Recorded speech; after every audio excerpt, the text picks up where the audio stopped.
ফাঁসির বর্ণনা সত্য হোক আর নাই হোক, গাছটা যে ফাঁসি গাছ ছিল তা নিঃসন্দেহ। জেলা গেজেটিয়ার পুস্তকে ফৌজদার অধ্যুষিত ওই গ্রামটির উল্লেখ আছে। আরও উল্লেখ আছে যে কাছাকাছির গাছগুলোতে ফাঁসি দেওয়া হতো। তা যদি হয়, এমন যোগ্য গাছটির ব্যবহার না হওয়ার কথা নয়। কিন্তু প্রাচীন ইতিহাস যা বলতে বসেছে তা হচ্ছে ওই ইতিহাসের স্মৃতি। সেদিনের বিষাক্ত স্মৃতি আজও গাছটিকে ভয়াবহ করে রেখেছিল।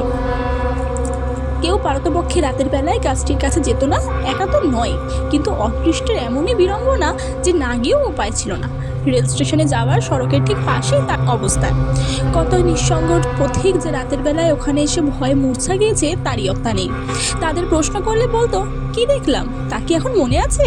তবে মনে হলো গাছের ডালে সারি সারি যেন মৃতদেহ ঝুলছে। আবার কেউ বা বলতো মুমূর্ষ অন্তিম আর্তনাদ স্পষ্ট শুনেছে। একজন বলেছিল সে লোকটা বিদেশি, গাছের ইতিহাস জানতো না। ওই গাছতলায় পৌঁছাবা মাত্র হঠাৎ একটা মৃতদেহ ধপ করে তার পায়ের কাছে পড়ল। সে চমকে উপর দিকে তাকিয়ে দেখে যে গাছের ডালে লম্বা একটা দড়ি ঝুলছে। প্রশ্নের খোঁচা খেয়ে সে বলল যে সেটা ছিল জ্যোৎস্না রাত্রি। তার ভুল করবার কিছুমাত্র সম্ভাবনা ছিল না।